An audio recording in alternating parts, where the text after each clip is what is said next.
안녕하세요. 저는 호달이라고 합니다. 오늘부터 매주 금요일 저녁 영어와 한국어로 된 고전 소설을 낭독해 드리려고 합니다.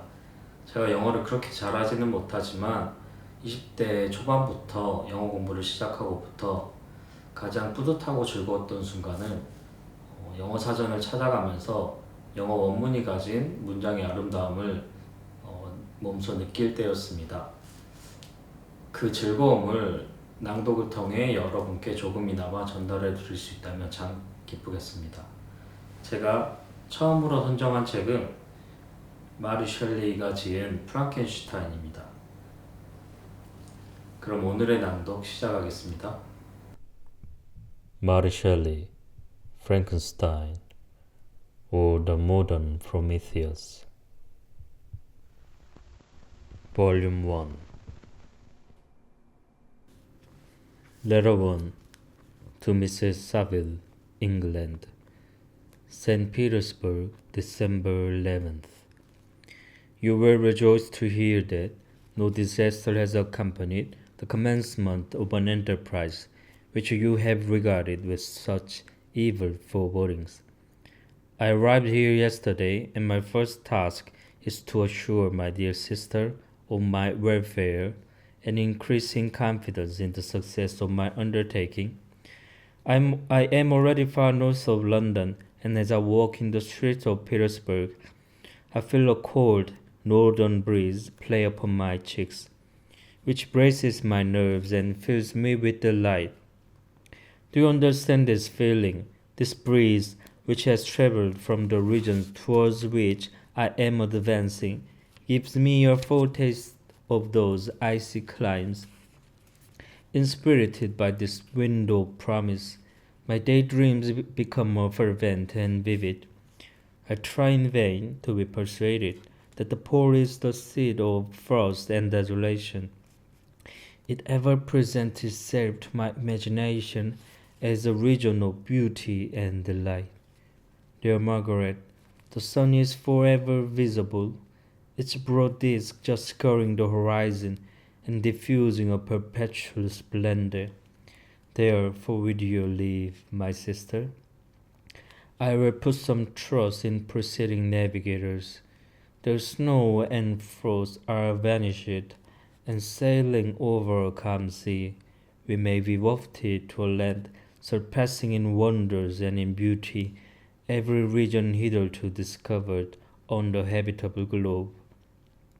Its productions and features may be without example, as the phenomena of the heavenly bodies undoubtedly are in those undiscovered solitudes. What may not be expected in a country of eternal light? I may there discover the wondrous power which attracts the needle, and may regulate 1,000 celestial observations that require only this voyage to render their seeming eccentricities consistent forever. I shall satiate my ardent curiosity with the sight of a part of the world never before visited, and may tread a land never before imprinted by the foot of man. These are my enticements, and they are sufficient to conquer all fear of danger or death, and to induce me to commence this laborious voyage with the joy a child feels when he embarks in a little boat with his holiday mates on an expedition of discovery up his native river. But supposing all these conjectures to be false, you cannot contest the inestimable benefit which I shall confer on all mankind to the last generation, by discovering a passage near the pole to those countries to which at present so many months are requisite, or by ascertaining the secret of the magnet, which, if at all possible, can only be effected by an undertaking such as mine. These reflections have dispelled the agitation with which I began my letter, and I feel my heart glow with an enthusiasm which elevates me to heaven. For nothing contributes so much to tranquilize the mind as a steady purpose, a point on which the soul may fix its intellectual eye. This expedition has been the favorite dream of my early years. I have read with ardor the accounts of the various voyages which have been made in the prospect of arriving at the North Pacific Ocean through the seas which surround the pole. You may remember that a history of all the voyages made for purposes of discovery composed the whole of our good Uncle Thomas's library. My education was neglected, yet I was passionately fond of reading. These volumes were my study day and night. My familiarity with them increased that regret which I had felt as a child on learning that my father's dying injunction had forbidden my uncle to allow me to embark in a seafaring life. These visions faded when I perused, for the first time, those poets whose effusions entranced my soul and lifted it to heaven. I also became a poet, and for 1 year lived in a paradise of my own creation. I imagined that I also might obtain a niche in the temple where the names of Homer and Shakespeare are consecrated. You are well acquainted with my failure, and how heavily I bore the disappointment. But just at that time I inherited the fortune of my cousin, and my thoughts were turned into the channel of their earlier bent. 6 years have passed since I resolved on my present undertaking. I can even now remember the hour from which I dedicated myself to this great enterprise. I commenced by inuring my body to hardship. I accompanied the whale fishers on several expeditions to the North Sea. I voluntarily endured cold, famine, thirst, and want of sleep. I often worked harder than the common sailors during the day, and devoted my nights to the study of mathematics, the theory of medicine, and those branches of physical science from which a naval adventure might derive the greatest practical advantage. Twice I actually hired myself as an undermate in a Greenland whaler, and acquitted myself to admiration. I must own I felt a little proud when my captain offered me the second dignity in the vessel, and entreated me to remain. With the greatest earnestness, so valuable did he consider my services. And now, dear Margaret, do I not deserve to accomplish some great purpose?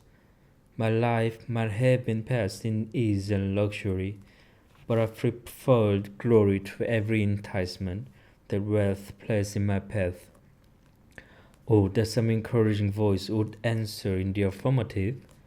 My courage and my resolution is firm, but my hopes fluctuate, and my spirits are often depressed. I am about to proceed on a long and difficult voyage, the emergencies of which will demand all my fortitude.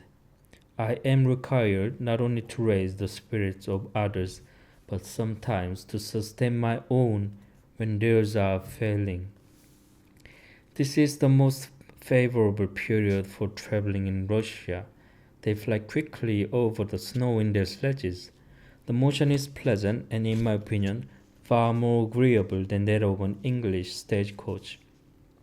The cold is not excessive if you are wrapped in furs, a dress which I have already adopted, for there is a great difference between walking the deck and remaining seated motionless for hours when no exercise prevents the blood from actually freezing in your veins. I have no ambition to lose my life on the post road between St. Petersburg and Archangel. I shall depart for the latter town in a fortnight or 3 weeks, and my intention is to hire a ship there, which can easily be done by paying the insurance for the owner, and to engage as many sailors as I think necessary among those who are accustomed to the whale fishing. I do not intend to sail until the month of June, and when shall I return? Ah, dear sister, how can I answer this question? If I succeed, many, many months, perhaps years will pass before you and I may meet. If I fail, You will see me again soon, or never. Farewell, my dear excellent Margaret. Heaven shower down blessings on you and save me, that I may again and again testify my gratitude for all your love and kindness.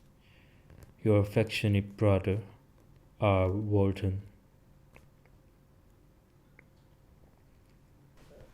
Letter 2 to Mrs. Saville, England. Archangel, March 28. How slowly the time passes here, encompassed as I am by frost and snow. Yet a second step is taken towards my enterprise. I have hired a vessel, and am occupied in collecting my sailors. Those whom I have already engaged appear to be men on whom I can depend, and are certainly possessed of dauntless courage. But I have one want which I have never yet been able to satisfy, in the absence of the object of which I now feel as a most severe evil. I have no friend, Margaret. When I am glowing with the enthusiasm of success, there will be none to participate my joy. If I am assailed by disappointment, no one will endeavor to sustain me in dejection. I should commit my thoughts to paper, it is true, but that is a poor medium for the communication of feeling. I desire the company of a man who could sympathize with me, whose eyes would reply to mine. You may deem me romantic, my dear sister, but I bitterly feel the want of a friend. I have no one near me gentle yet courageous, possessed of a cultivated as well as of a capacious mind, whose tastes are like my own to approve or amend my plans. How such a friend repair the faults of your poor brother? I am too ardent in execution and too impatient of difficulties. But it is a still greater evil to me that I am self-educated. For the first 14 years of my life I ran wild on a common, and read nothing but our Uncle Thomas's books of voyages.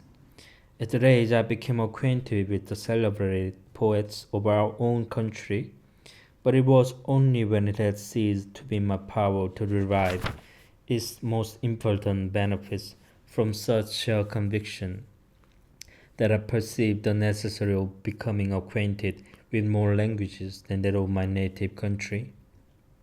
Now I am 28 and am in reality more illiterate than many schoolboys of 15.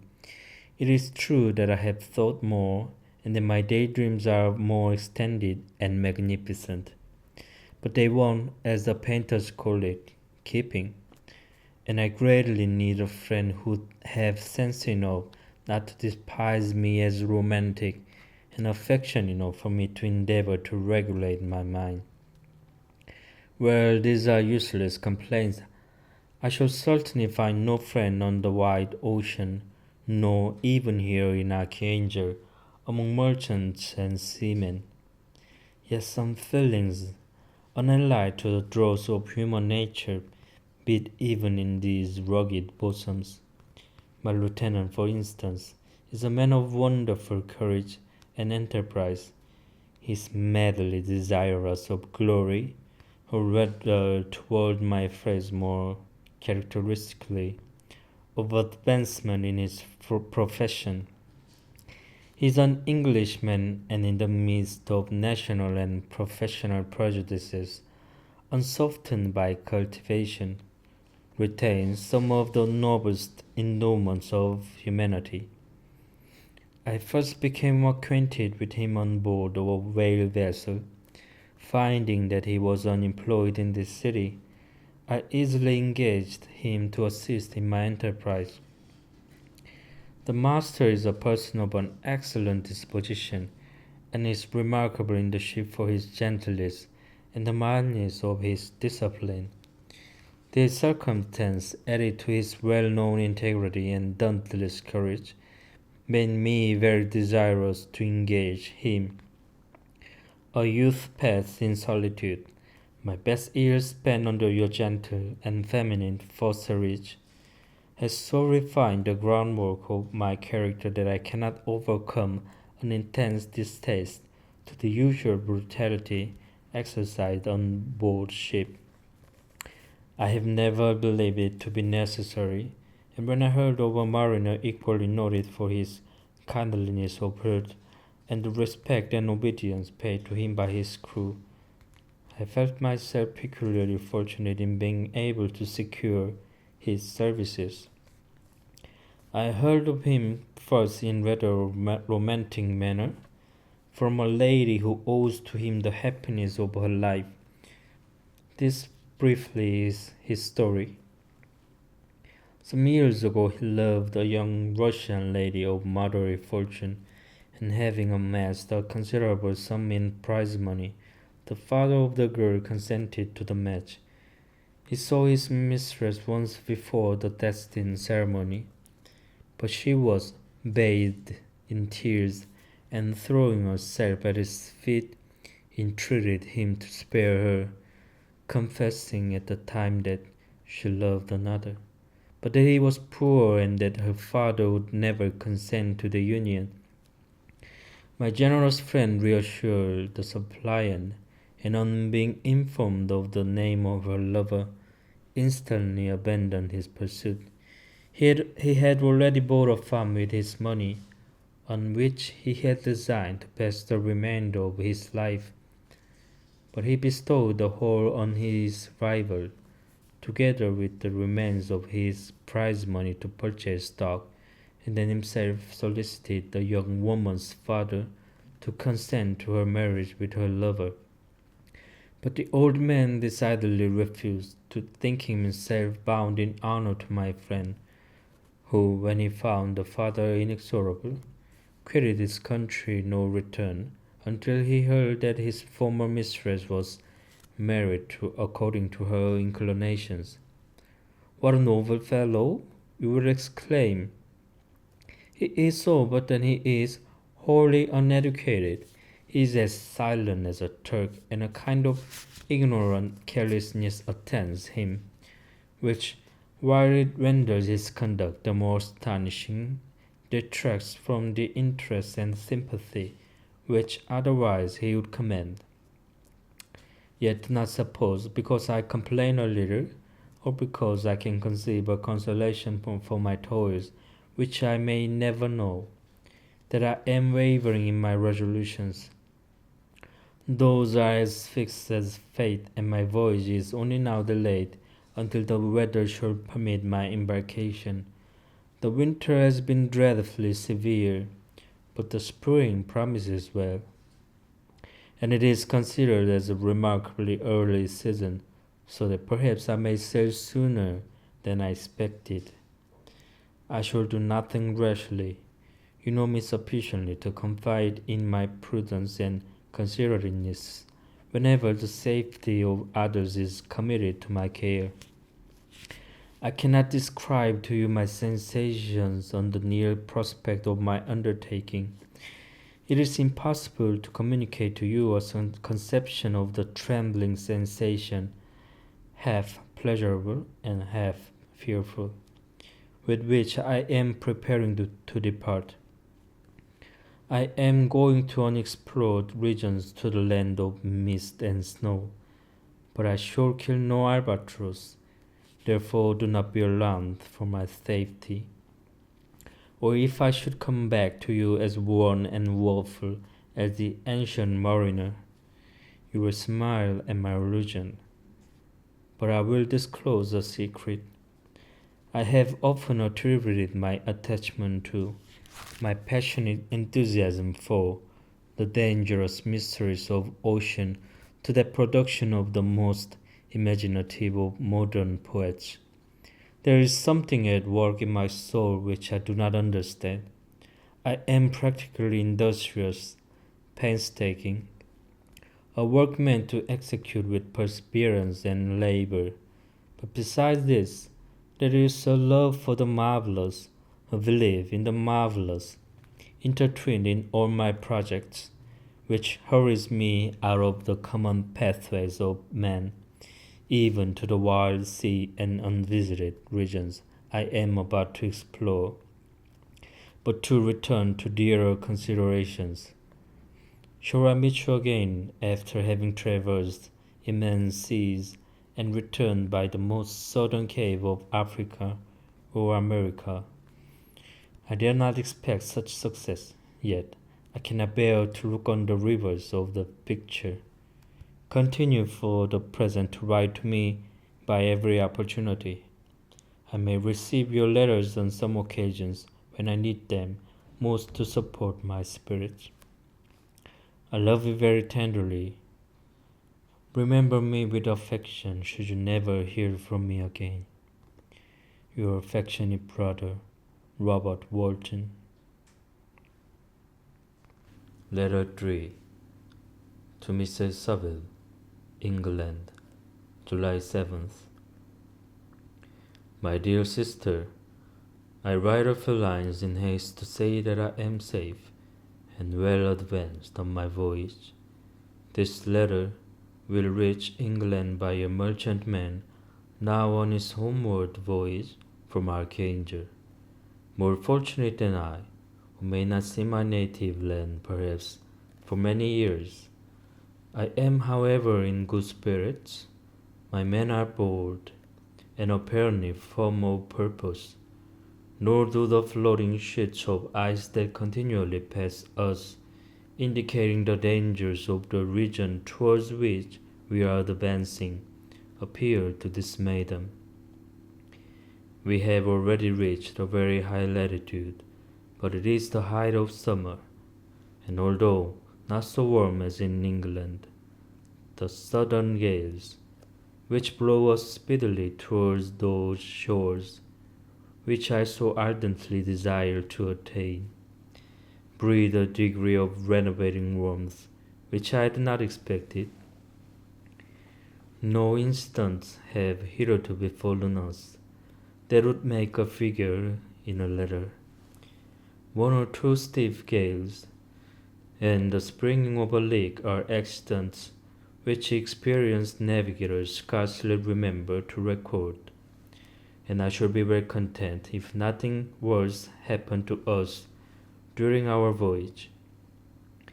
Adieu, my dear Margaret. Be assured that for my own sake, as well as yours, I will not rashly encounter danger. I will be cool, persevering, and prudent. But success shall crown my endeavors. Wherefore not? Thus far I have gone, tracing a secure way over the pathless seas, the very stars themselves being witnesses and testimonies of my triumph. Why not still proceed over the untamed yet obedient element? What can stop the determined heart and resolved will of man? My swelling heart involuntarily pours itself out thus, but I must finish. Heaven bless my beloved sister, R.W. Letter 4 to Mrs. Saville, England, August 5th. So strange an accident has happened to us that I cannot forbear recording it, although it is very probable that you will see me before these papers can come into your possession. Last Monday, July 31st, we were nearly surrounded by ice, which closed in the ship on all sides, scarcely leaving her the serum in which she floated. Our situation was somewhat dangerous, especially as we were compassed round by a very thick fog. We accordingly lay to, hoping that some change would take place in the atmosphere and weather. About 2 o'clock the mist cleared away, and we beheld, stretched out in every direction, vast and irregular plains of ice, which seemed to have no end. Some of my comrades groaned, and my own mind began to grow watchful with anxious thoughts, when a strange sight suddenly attracted our attention, and diverted our solicitude from our own situations. we perceived a low carriage fixed on a sledge and drawn by dogs, pass on towards the north. At the distance of half a mile, a being which had the shape of a man, but apparently of gigantic stature, sat in the sledge and guided the dogs.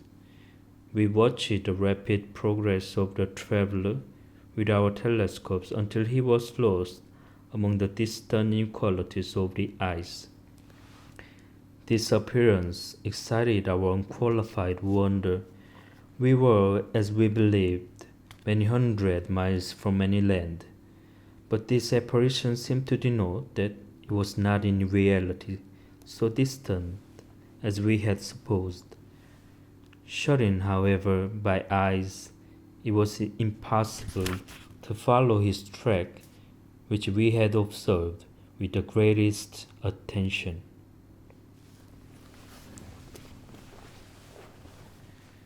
오늘 준비한 낭독은 여기까지입니다. 그럼 모두 편안한 밤 되시길 바랍니다.